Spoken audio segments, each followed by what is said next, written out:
चक्षुरुन्मीलितं येन तस्मै श्रीगुरवे नमः।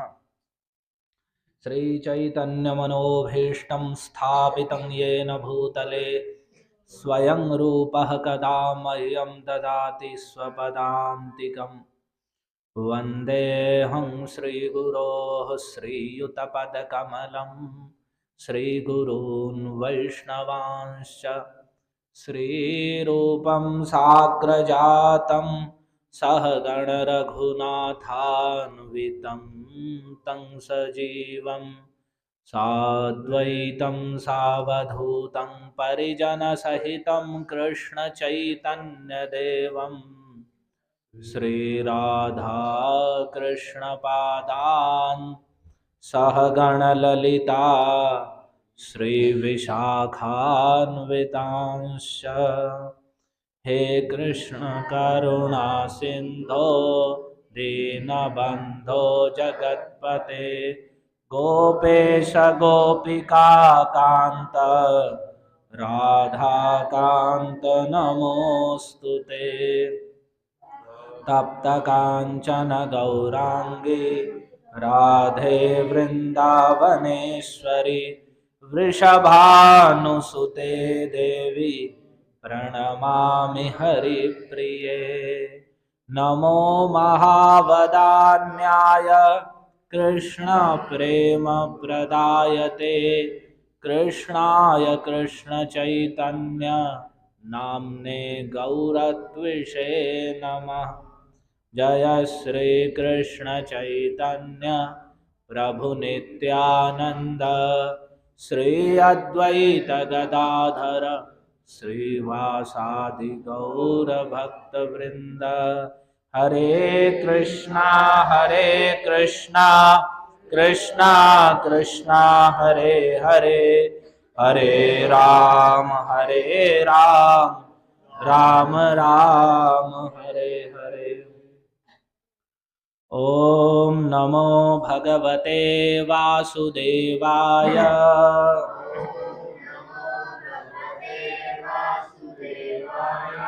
ओम नमो भगवते वासुदेवाय।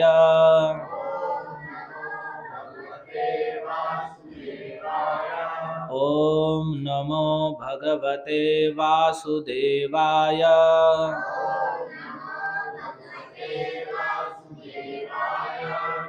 यथा तरोर्मूल निषेचनेन तृप्यन्ति तत्स्कन्ध भुजोपशाखाः प्राणोपहाराच्च यथा इंद्रियाणां तथैव सर्वार्हणम् अच्युतेज्या। यथा तरोर्मूलनिषेचनेन तृप्यन्ति तत्स्कन्धभुजोपशाखाः प्राणोपहाराच्च यथेन्द्रियाणां तथैव सर्वार्हणमच्युतेज्या। हरे कृष्णा। आप सभी का स्वागत है रविवार के इस संकीर्तन यज्ञ में। तो जो पिछले 2 बार कीर्तन में आए हैं उन्होंने श्रवण किया होगा, जिसमें हम मुख्य रूप से इस विषय में सुन रहे हैं श्री सत्क्रियासार दीपिका गोपाल भट्ट गोस्वामी द्वारा रचित, जिसमें वो इस विषय को प्रमाणित कर रहे हैं कि जो लोग पूर्ण पुरुषोत्तम परमेश्वर भगवान श्री कृष्ण की शरण में हैं, जिन्होंने उनकी सर्वात्म भाव से यानी पूरे मन से शरण ग्रहण कर ली है और भगवान के नाम का श्रद्धा पूर्वक हरे कृष्ण महामंत्र का जप कर रहे हैं, एकादशी के दिन, शुद्धा एकादशी के दिन उपवास रख रहे हैं, प्रतिदिन भगवान की अर्चन पूजन कर रहे हैं, भगवान को नमस्कार कर रहे हैं, भगवान को भोग लगाकर ही जो सात्विक प्रसाद है, लहसुन प्याज आदि से रहित, भगवान को भोग लगाकर भगवान का प्रसाद ग्रहण कर रहे हैं, और भगवद गीता भागवत जैसे ग्रंथों का पठन श्रवण मनन कर रहे हैं। इस प्रकार से जो भक्ति के अंग हैं, कृष्ण के विषय में सुनना, कृष्ण का कीर्तन करना, कृष्ण का स्मरण करना, कृष्ण की वंदना करना, कृष्ण की आरती पूजा आदि करना, अपने आप को कृष्ण का दास समझना, अपने हृदय में भगवान के दास होने की भावना को लाना, और सख्य भाव, अपने हृदय की सारी बात भगवान से निवेदित करना, और आत्मनिवेदन कि पूर्ण रूप से मैं, मेरा जो कुछ भी अभिमान है इस शरीर में, मैं का, इस शरीर से संबंधित स्त्री पुत्र परिवार धन संपत्ति, उन सब को भगवान के चरणों में निवेदित कर देना कि ये अब मैं कृष्ण का दास हूँ, जो कुछ भी संपत्ति स्त्री घर परिवार सब कुछ है, यह कृष्ण की सेवा में है, ये कृष्ण का है। अपने कर्तापन अपने भोक्तापन का अभिमान छोड़ के पूर्ण रूप से भगवान की शरण ग्रहण कर लेना, आत्मनिवेदन, अपने आप को ही निवेदित कर देना भगवान के चरण कमलों में। जैसा कि भक्ति विनोद ठाकुर कहते हैं, मानस देह गेह जो किछु मोर, अर्पिलूं तुया पदे नंद किशोर। कि मेरा मन, मानस, देह जो मेरा देह है, इसमें तो सबसे सर्वाधिक हमारी आसक्ति है कि हम इस शरीर को, जो अस्थि मांस रुधिर से बना हुआ है, रक्त है, हड्डी है, मांस है, नसें हैं, इन सब से बना हुआ ये केवल मांस पिंड मात्र है, मलमूत्र का भांड है, लेकिन इसमें ही हम मैं की बुद्धि करके मैं स्त्री हूँ, मैं पुरुष हूँ, इस प्रकार की हम भावना करके रहते हैं।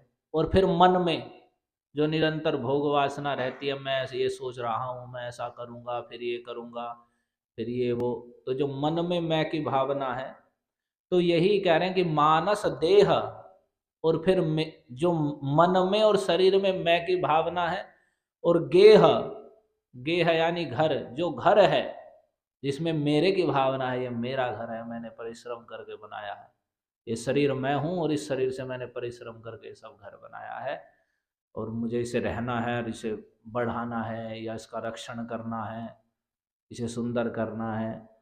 तो इस मानस, इसमें जो मेरे की भावना है, और कह रहे हैं जो किछु मोर, पहले तो शरीर मैं, और फिर मेरा कहने के लिए जो घर अथवा जो और भी कुछ मेरा है, तो अर्पिलूं तुया पदे नंद किशोर। हे नंद नंदन, हे मदन मोहन श्री कृष्ण, मैं उस सब का सब आपके चरण कमलों में अर्पित करता हूँ। अर्पिलूं मैंने कर दिया है, तो इसे कहते हैं आत्मनिवेदन। तो जब हम भगवान के चरण कमलों में ऐसे आत्मनिवेदन कर देंगे, तो आत्मनिवेदन गेल अभिमान, ना ही करब निज रक्षा विधान।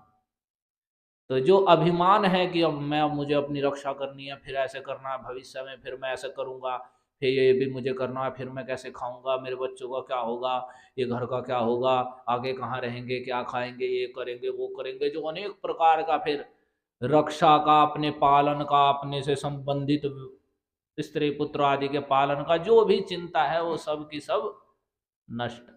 केवल इस औषधि का सेवन करने से सारी चिंता नष्ट। क्या कि ना ही करबो निज रक्षा विधान, मेरा अभिमान ही चला गया कि मैं करता हूँ, मेरा कुछ है। जब सब कुछ आपके चरण कमलों में अर्पित कर दिया, तो अब तो मैं केवल आपका दास हूँ, जो भी कुछ कार्य है आपके द्वारा ही दिया गया समझकर पूरे आपकी प्रसन्नता के लिए उसे कर रहा हूँ। तो अब मेरा जो भार था वो सब खत्म हो गया, क्योंकि मैंने सर्वात्म भाव से आत्मनिवेदन आपके चरणों में कर दिया। तो मेरा अभिमान खत्म हो गया, अब मैं अपनी रक्षा का कोई विधान नहीं करूँगा। अब रक्षा का विधान आप करेंगे, मैं तो केवल आपकी सेवकाई करूँगा। आपका भजन करूंगा। तो इस प्रकार से जिन्होंने जो भगवान के चरण कमलों में शरणापन्न हो चुके हैं और भक्ति कर रहे हैं, तो यहाँ अब ऐसे भक्त लोग कहीं दूसरे लोगों का संग करके, जैसे दूसरे सभी लोग हैं अनेक प्रकार की, पहले तो आजकल नास्तिकवाद है, कोई पूजा या किसी भी प्रकार से देव पूजा कुछ भी नहीं करना चाहता है, या किसी की श्रद्धा भी है तो मनगढ़ंत तरीके से जैसा उसके मन में आ रहा है वैसे ही कुछ पूजा कर दे रहा। तो कहीं ऐसे जो भक्त जिन्होंने भगवान की शरण ग्रहण करी, जो जान रहे हैं कृष्ण परमेश्वर हैं, हरिनाम ग्रहण कर लिया है, तो वे ऐसे लोगों से कहीं चंचल ना हो जाएं उनकी बातें सुनकर, या उनके मन में भगवान के प्रति आत्मसमर्पण करने में कुछ संशय ना बना रहे। तो इन सब बातों को ही स्थिर करने के लिए, दृढ़ करने के लिए अनेक शास्त्रीय प्रमाण से यहाँ श्रील गोपाल भट्ट गोस्वामी सत्क्रियासार दीपिका में पुष्ट कर रहे हैं कि एक अतएव श्री नारायणे ब्रह्मेन्द्रादि त्रयस्त्रिंशत् कोटि देवता वृंदार्चनादिकम तु निरूपितम निश्चितम, कि एकमात्र श्री नारायण कृष्ण की पूजा होने पर, उनके पूजित होने पर, उनकी भक्ति होने पर ब्रह्मा इंद्र आदि जितने भी 33 करोड़ देवता हैं, देवी देवता हैं, उन सब की अर्चना पूजा हो जाती है। तो उसके लिए उन्होंने प्रमाण दिए, जिसमें आपने 2 प्रमाण सुने। एक विष्णु यामल संहिता का सुना पिछली बार, यत्पूजनेन विबुधाः पितरोर्चिताश्च तुष्टा भवन्ति ऋषिभूत सलोकपालाः सर्वे ग्रहास्तरणि सोमकुजादि मुख्या गोविंदमादि पुरुषम तमहम भजामि। कह रहे हैं जिनकी पूजा करने से विबुधा जितने भी देवता हैं, सारे पितरों जितने भी पितर हैं, अर्चिताश्य सब अर्चित हो जाते हैं, तुष्टा भवंती और तुष्ट हो जाते हैं। मान लिया एक हम किसी को खिलाएं और वो छके ना, तुष्ट ना हो, एक है हमने किसी को खिलाया तो वो तुष्ट हो गया, छक गया, पूरा तृप्त हो गया।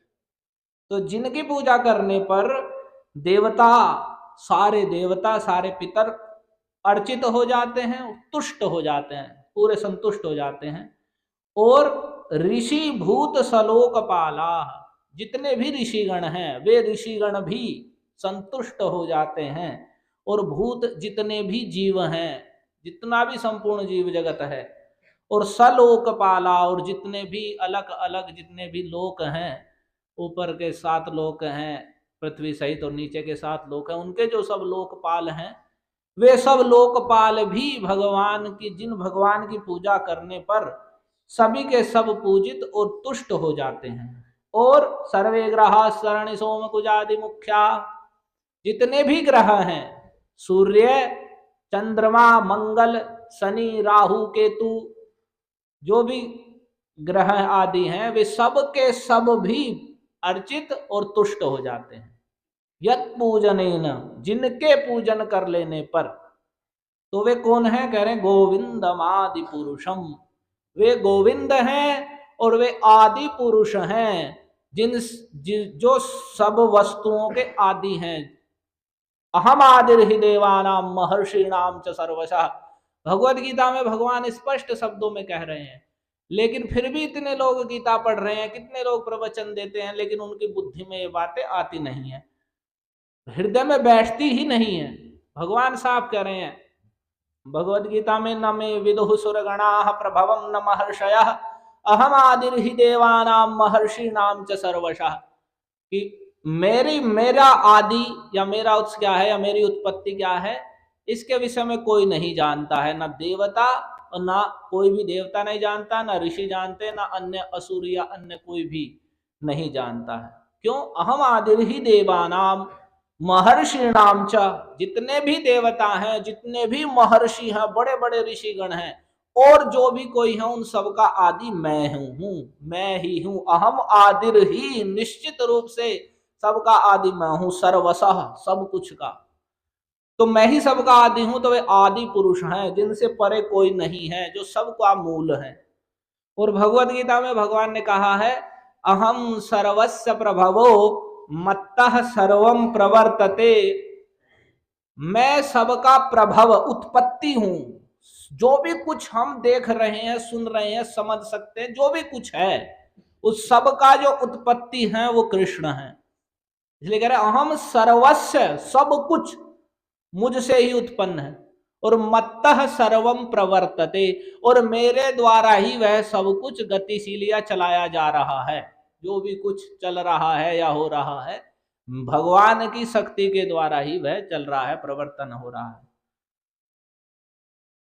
तो इति मत्वा भजन्ते माम बुधा, तो जो बुद्धिमान लोग हैं वे इस बात को सुनकर मेरा भजन करते हैं। इति मत्वा, ऐसा सुनते हैं और मानते हैं। कितने लोग हैं सुन लिया और मानते नहीं है, अपने मन के अनुसार जो अच्छा लग रहा है उसे ही हम मानते रहेंगे। लेकिन जो बुद्धिमान है, इसलिए कह रहे हैं बुधा, मूर्ख लोग नहीं। मूर्ख लोग मेरी शरण ग्रहण नहीं करते। भगवत गीता में कहा है भगवान, न माम दुष्कृतिनो मूढ़ा प्रपद्यन्ते नराधमाः। जो अधम नर हैं, मनुष्यों में अधम हैं, जो पाप कर्मों में रत हैं, मूर्ख लोग हैं, वे मेरी शरण ग्रहण नहीं करते। अवजानन्ति माम मूढ़ा मानुषीम तनुमाश्रितम। वे मूर्ख लोग मुझे मनुष्य के सा रूप देखकर मेरी अवज्ञा करते हैं, मुझे साधारण मनुष्य समझ लेते हैं। तो भगवान इसी बात कर रहे हैं। तो सब कुछ का जो आदि, इसलिए उन्हें आदि पुरुष कहा जाता है गोविंद को। तो जो भगवान कह रहे हैं जो मुझे जानता है कि सब कुछ का उत्पत्ति सब कुछ की मुझसे है और मेरे द्वारा ही वह प्रवर्तनशील है, चलाया जा रहा है। तो इति जो बुद्धिमान लोग हैं ऐसा मानकर मुझे भजते हैं। कैसे भजते हैं? भाव समन्विता, अपने सारे भावों के साथ पूर्ण रूप से भाव युक्त होके, या जो अन्यत्र भावनाएं हृदय में चल रही हैं उन सबको एकत्रित करके वे मेरे ही चरणों में लगाकर मुझे भजते हैं बुद्धिमान लोग। और मच्चित्ता मदगत प्राणा बोधयंतः परस्परम, अपने मन को पूर्ण रूप से मुझ में लगा देते हैं। यहां तक कि मदगत प्राणा, कि उनके, जैसे हम कहते हैं ना किसी वस्तु से प्रेम हो गया है तो उसके प्राण उसमें ही बस रहे हैं कि अगर उसके बिना वो रह नहीं पाएगा, तो ऐसे ही उनके प्राण मुझ में बसते हैं। मेरे श्रवण कीर्तन स्मरण दर्शन आदि के द्वारा वे रह ही नहीं सकते, ऐसे हो जाते हैं। मदगत प्राणा बोधयंतः परस्परम, और परस्पर मेरा बोध कराते हुए, मेरे विषय में चर्चा करते हुए, कथयन्तस्य माम नित्यम, और नित्य ही मेरा कीर्तन करते हुए, मेरे गुण महिमा को कहते हुए, तुष्यन्ति च रमन्ति च, वे तुष्ट होते रहते हैं, संतुष्टि होती है उन्हें मेरे विषय में गुण कीर्तन करने में। और रमन्ति च, और मेरे उस गुण महिमा में, नाम रूप गुण लीला में वे रमते हैं, उसमें आनंदित होते हैं। तो कौन होते हैं ऐसे? बुधा, बुद्धिमान लोग ऐसे होते हैं, मूर्ख लोग वैसे नहीं होते। तो वे आदि पुरुष हैं गोविंद, उसी बात को कह रहे हैं। उनकी पूजा करने पर सारे देवता पितर, वो जितने भी ग्रह नक्षत्र ऋषि लोकपाल हैं, सब के सब तुष्ट हो जाते हैं, संतुष्ट हो जाते हैं। तो उन आदि पुरुष गोविंद को तमहम भजामी, मैं उन आदि पुरुष गोविंद को भजता हूं। या इसके द्वारा करें, हमें उन आदि पुरुष भगवान गोविंद को भजना चाहिए। अब बात आती है कैसे तुष्ट हो जाते हैं। क्योंकि हमने जान लिया आदि पुरुष हैं, सबका मूल, सबका स्रोत वे ही हैं जिनसे सब कुछ उत्पन्न हुआ है। तो उसी बात को आगे और समझाने के लिए कैसे तुष्ट हो जाते हैं, तो कह रहे हैं यथा तरोर मूल निषेचनेन तृप्यन्ति तत्स्कंध भुजोपशाखा, कि जैसे ऐसे तृप्त होते हैं सब, जैसे तरोर मूल, जैसे वृक्ष होता है और उसका मूल जड़ जो है उसका निषेचन करने पर, उसमें जल डालने पर, जितना जो वृक्ष है वो कहां से उत्पन्न हुआ है? जड़ से उत्पन्न हुआ है। तो जो बुद्धिमान है वो जानता है कि सारा वृक्ष ही जड़ से ही उत्पन्न हुआ है, और जड़ को ही सींचने से ये सारा अपने आप सींच जाएगा। तो सारा जगत कृष्ण से उत्पन्न है, सारे देवता ऋषि, अहम आदिर्हि देवानाम महर्षिणाम च सर्वसा, मैं देवताओं का, महर्षियों का और सबका मैं ही आदि हूं। तो जो बुद्धिमान ऐसा जानते हैं, तो सबका मूल कृष्ण है। तो जैसे वृक्ष का मूल जो जड़ है उसका निषेचन करने से, उसमें ही जल डालने से तृप्यंती, तृप्त हो जाते हैं। कौन तृप्त हो जाते हैं? तो तत्स्कंध, जो वृक्ष का स्कंध है, तना है, वह भी तृप्त हो जाता है। भुजा, जो उस तने के अंदर जो फिर विशाल शाखाएं हैं, वे तृप्त हो जाती हैं। स्कंद भुजोप शाखा, और फिर उन शाखाओं में जो छोटी छोटी टहनियां हैं, वे उन पे जो पत्र लगे हुए हैं, वे सब के सब, ऐसा नहीं कि जड़ में पानी दिया तो एक सीमा तक पहुंचेगा, तने तक, फिर आगे नहीं जाएगा। जड़ को निषेचन करने से, भली भांति सींचने से, उसके तना, टहनियां, पत्ते सब के सब तृप्त हो जाते हैं। सब के सब, कोई भी ऐसा नहीं रहता कि कोई ये कह दे कि मुझे जल नहीं मिला है, कोई टहनी कहे कि जड़ को पानी दे दिया मुझे तो मिला ही नहीं, ऐसा नहीं है। सब के सब तृप्त हो जाते हैं, छक जाते हैं। और फिर ये इस विषय में कह रहे हैं, कोई कहे कि कैसे हो जाता है, केवल कृष्ण का भजन करने से कैसे सब तृप्त हो जाएंगे, कैसे सबकी अर्चना पूजा हो जाएगी, सब तो अलग अलग हैं। तो इसी बात को कह रहे हैं कि टहनियां अलग अलग दिख रही हैं वे, लेकिन उनका जो उत्पत्ति है, वो मूल है, वो जड़, वो एक ही है।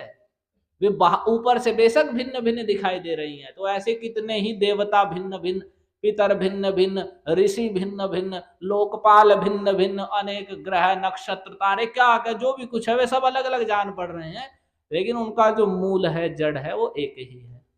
तो जैसे उस जड़ को सींचने से, वे ऊपर से अलग अलग दिखने पर भी एक जड़ में सींचने से सब के सब तृप्त हो जाते हैं। वैसे ही भगवान श्री कृष्ण का भजन करने पर, उनकी भक्ति करने पर, उन्हें तृप्त करने पर सब के सब तृप्त हो जाते हैं। और फिर एक उदाहरण और दे रहे हैं, प्राणोपहाराच यथेन्द्रियाणाम, जैसे हमारी इंद्रियां, शरीर थक जाता है तो हमें भूख लगती है। जब शरीर में बल नहीं है, तो बल क्षीण हो गया तो भूख लगती है। मान लो खेत में काम करते करते हमारे हाथ थक गए, तो हम क्या करते हैं कि चलो भाई लाओ रोटी पानी लाओ, और हाथों को डुबो देते हैं उसमें। तो अगर हम ऐसा करें, कोई व्यक्ति ऐसा करने लगे, भाई मेरे हाथ थक गए हैं और पैर भी थक गए हैं, तो एक बाल्टी में भर दो दाल, एक में चावल, और एक में इसमें भी एक में रोटी, और ये मैं हाथ में थोड़ा पकड़ लेता हूँ, और ये सब तृप्त हो जाएंगे। तो वैसा ही कार्य हम करते हैं, तो उसे लोग क्या कहेंगे? मान लो कोई ऐसा करे तो कोई क्या कहेगा कि अरे मूर्ख ही है, हाथ पैर थक रहे हैं तो भोजन कहाँ डाल, तो पेट में डाल, भोजन पेट में डालेगा तब ये तृप्त होंगे। तो वैसे ही हम सब करते हैं, हम सोचते हैं फलाना कुछ देवता नाराज चल रहे हैं, कुछ अच्छा नहीं हो रहा है, तो कुछ इधर उधर हो गया है कुछ, तो हम वही कार्य करते हैं कि हम जो है दाल में जो है अपने पैर डुबो देते हैं और हाथों में चावल ले लेते हैं, सोचते हैं हाथ पैर तृप्त हो जाएंगे।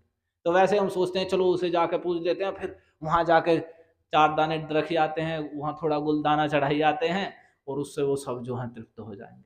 तो वो वैसा ही मूर्ख है जैसा वो, जिसे शरीर में कमजोरी हुई है, तो वह पेट में तो भोजन डाल नहीं रहा है। और ऐसा करते हैं लोग कि वो भगवान के दर्शन नहीं करते हैं और देवताओं पे जाके उनके चरण दबाते हैं ऐसे ईंट पत्थर में उसमें दबाव देकर सोचते हैं कि मैं इनके चरण दबा दे रहा हूं।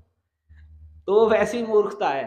जैसा किसी को शरीर में कमजोरी या भूख आदि लगी हुई है, शरीर के बल क्षीणता हो रही है, और वो पेट में भोजन ना डाल के हाथ पैरों पर भोजन की मालिश करे और सोचे कि ये तृप्त हो जाएंगे, ये बल हो जाएगा, तो वैसा कभी नहीं होगा। लेकिन यदि कोई बुद्धिमान व्यक्ति पेट में भोजन डालता है, जैसे ही शरीर में क्षीण बल क्षीण हुआ, तो वह समझता है कि भोजन पेट में डालना है, और जो ही वह पेट में डालता है भोजन, तो तुम ही अपना सारे शरीर में ऊर्जा व्याप्त हो जाती है। कोई भी अंग ये नहीं कहता कि अरे पैर ये नहीं कहता कि पेट में भोजन खिला दिया और बताओ मुझे तो कुछ खिलाया ही नहीं, बल्कि वह पेट में डालने से ही सारे इंद्रियां, पूरे सिर से लेकर और पैर के अंगूठे तक सब के सब तृप्त हो जाते हैं। तो उसी बात को कहने प्राणोपहाराच इंद्रियाणाम, जैसे प्राणों को उपहार देने से यानी भोजन कराने से, पेट में भोजन डालने से जिस प्रकार से इंद्रियों को पोषण अपने आप हो जाता है, सारी इंद्रियां, हाथ पैर आंख नाक मुंह सब की तृप्ति और संतुष्टि हो जाती है, उसी प्रकार से तथैव एव शब्द स्यार्थोति निश्चयम, तो कह रहे अति निश्चय, बिल्कुल निश्चय और फिर अति निश्चय, पूर्ण निश्चय के साथ ये बात है जिस प्रकार पूर्ण निश्चय है कि पेट में भोजन डालने से पूरी इंद्रियां सब तृप्त हो जाती हैं, और जैसे जड़ में डालने से पूरा वृक्ष तृप्त हो जाता है, तो वैसे ही तथैव सर्वार्हणमच्युतेज्या, वैसे ही निश्चित अति निश्चय से अच्युतेज्या, भगवान अच्युत, अच्युत कहते हैं कृष्ण को, जो कभी भी अपने पद से अपनी महिमा से नहीं गिरते हैं। आप अनेक देवताओं के चरित्र सुनेंगे जिसमें वे अपने अपने पद महिमा से गिर गए हैं परिस्थितियों में, चाहे ब्रह्मा हो, शंकर हो, या इंद्रादि लोकपाल, अन्य सब। लेकिन जो कृष्ण है वो कभी भी अपनी महिमा से नहीं गिरते हैं। चाहे वे रथ भी हाँक रहे हैं अर्जुन का, तो भी परमेश्वर ही है। चाहे वे ब्रज के गोकुल में गाय चराए सबके पीछे, तो भी वे परमेश्वर हैं। तो मूर्ख लोग मोहित होते हैं उसमें। और जो ब्रह्मा जी, आपने देखा कि भगवान तो वहां एक हाथ में चावल और लेकर के खाते हुए घूम रहे थे, और ब्रह्मा जी आके वहां दंडोत प्रणाम कर रहे हैं जब उन्होंने उनके बछड़े और ग्वाल बाल चुरा लिए थे। तो वे उस वहां गाय चराते हुए भी परमेश्वर ही हैं, अपनी महिमा से नहीं गिरते। तो वैसे ही उन भगवान अच्युत की जो इज्जा है, पूजा है, अर्चना है, भक्ति है, उसके द्वारा उनकी पूजा होने पर सर्वार्हणम, सबकी पूजा हो जाती है। केवल भगवान अच्युत की पूजा कर लेने पर कोटि कोटि महाप्रलय, करोड़ों करोड़ों महाप्रलय भी आ जाए तो भी भगवान अपनी महिमा से नहीं गिरते। उन्हें अच्युत कहते हैं। क्वापि च्युतो न भवति, जो कभी भी नहीं गिरते हैं, पतित नहीं होते हैं, सदा नित्य स्थायी रहते हैं, क्योंकि वे आदि पुरुष हैं। इसलिए उनकी पूजा सबकी पूजा होती है। इसलिए तस्मिन् नेकस्मिन् श्रीमदच्युते संपूजिते सति देवता पित्रादय सर्वेतिशय संतुष्टत्वं पूजिताः स्युः नात्र संदेह। कह रहे हैं उसी पर अर्थ ये हुआ संक्षेप में कि उन आदि पुरुष एकमात्र भगवान अच्युत गोविंद के संपूजित होने पर, उनकी भली भांति पूजा होने पर देवता पित्रादय, देवता और पितर आदि जितने भी हैं सबके सभी अतिशय संतुष्टत्व पूजिता स्यु, अति संतुष्टि के साथ, पूरी संतुष्टि से, अति का मतलब ज्यादा छकने से भी ज्यादा खा लिया हो, ऐसे इतने इस प्रकार से अतिशय संतुष्ट होने से पूजित हो जाते हैं। केवल भगवान श्री कृष्ण की पूजा होने पर, उनकी अर्चना, उनकी भक्ति होने पर नात्र संदेह, उसमें कोई संदेह नहीं है। जैसे वृक्ष की जड़ में पानी देते समय हम संदेह नहीं करते कि इसके ऊपर तक पानी पहुंचेगा कि नहीं। खेत में पानी डालते हैं, गन्ने में या किसी में भी, तो नीचे ही तो पानी चलाते हैं, ये थोड़ी सोचते हैं ऊपर से तो गिरा ही नहीं पानी, तो ये कहीं पता नहीं ऊपर से फल आएगा कि नहीं आएगा, तो हम पानी नीचे चला देते हैं, क्योंकि हमें कोई संदेह नहीं है जड़ में पानी डालेंगे और अपने आप ऊपर तक हरा भरा हो जाएगा, और पेट में भोजन डालेंगे सब कुछ तृप्त हो जाएगा।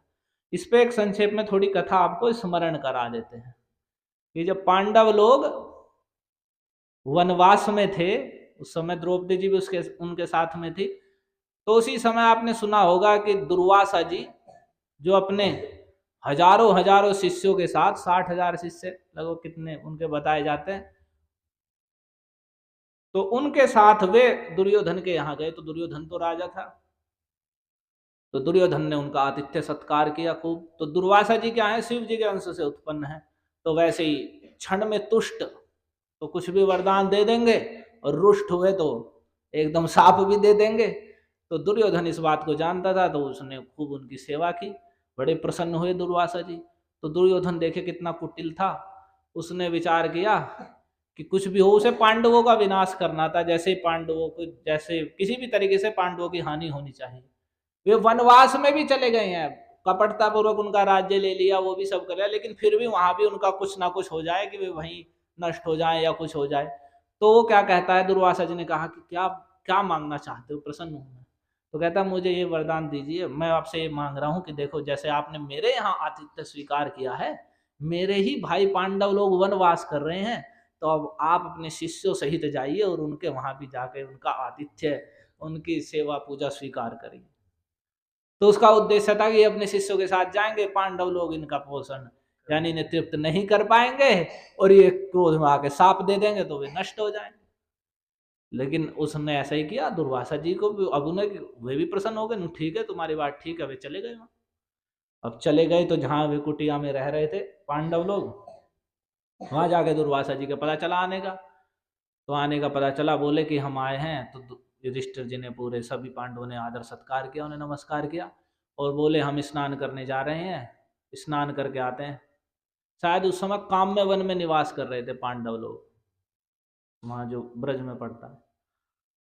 तो उसके हम स्नान करने के लिए जा रहे हैं यमुना जी में, या जो भी नदी पास में है उसमें स्नान करने के लिए जा रहे हैं। आके फिर जो हम भोजन ग्रहण करेंगे सभी शिष्यों से।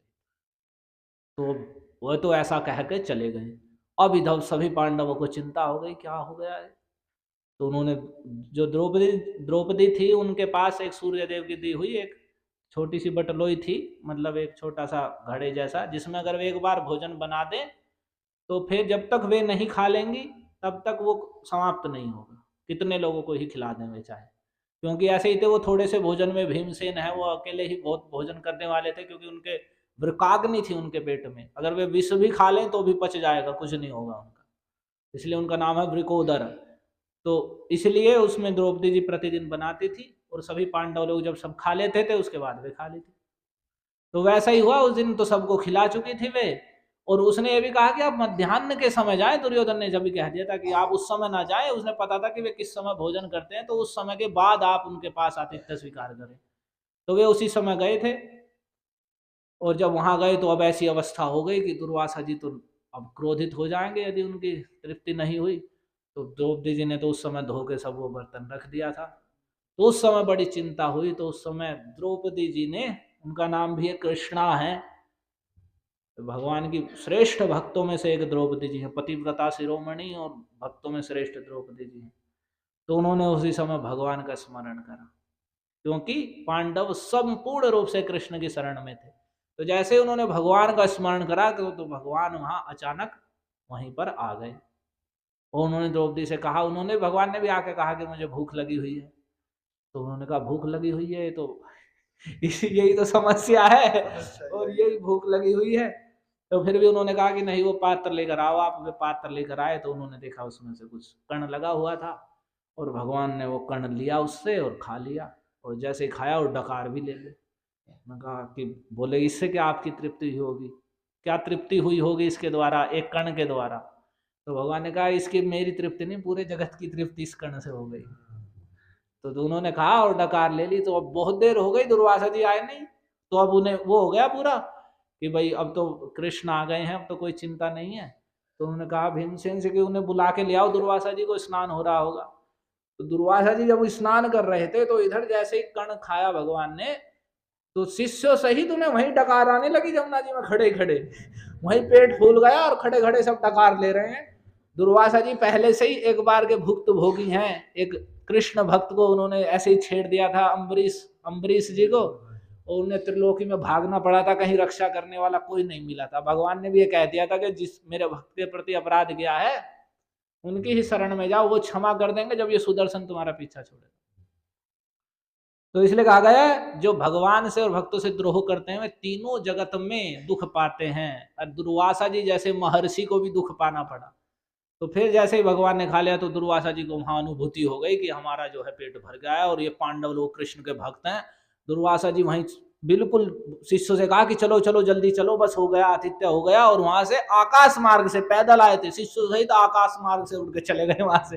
इतने भीमसेन वहां पहुंचे तो कोई दुर्वासा जी नहीं, कोई शिष्य नहीं। उन्होंने कहा कहाँ चले गए, आके कहा कि वे तो सबके सब वहां कोई है ही नहीं है, तो सबके सब चले गए। तो वे समझ गए ये सब कृष्ण की ही महिमा है। इनके ही आने से जो हमारे पास इतनी भारी विपत्ति थी, वो दुर्वासा जी के नाराज होने का मतलब एकदम साफ ही निकलेगा। तो सारी विपत्ति कृष्ण के आने से टल गई, स्मरण मात्र से सारी। इसलिए कहते हैं हरि स्मृति सर्व विपद विमोक्षणम। कितनी ही बड़ी विपत्ति क्यों ना हो, भगवान का स्मरण करने मात्र से सारी विपत्तियां दूर हो जाती हैं। हरे कृष्णा कृष्णा कृष्णा हरे हरे, हरे राम राम राम हरे। तो इसमें आपने देख लिया, इस कथा में ये प्रकट मतलब लीला में दिखाया भगवान ने कि उनके एक कण खा लेने से मात्र से, यानी थोड़ी सी ही कृष्ण की भक्ति कर देने पर सब तृप्त हो जाते हैं। और यदि कृष्ण को तृप्त भक्तिपूर्ण समर्पणता के साथ कर रहे हैं तो फिर तो छोड़ ही दीजिए, पूरा जगत तृप्त होगा कि नहीं।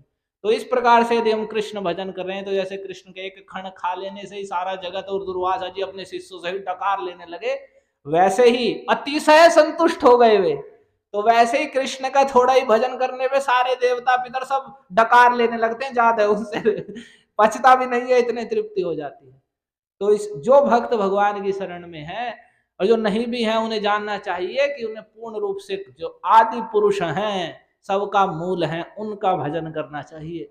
उनके भजने से, उनकी पूजा करने से, उनकी तृप्त करने पर सारा जगत, जैसे वृक्ष के मूल को सींचने पर और पेट में भोजन डालने पर सारे उसके तना पत्ती शाखाएं सब तृप्त हो जाते हैं और सारी इंद्रियों को भोजन मिल जाता है, उसी प्रकार से केवल पूर्ण पुरुषोत्तम भगवान अच्युत श्री कृष्ण के पूजा कर लेने पर, उनकी भक्ति करने पर सारे देवता पितर आदि सब के सब संतुष्ट हो जाते हैं। अलग से किसी की भी पूजा आदि करने की आवश्यकता नहीं होती।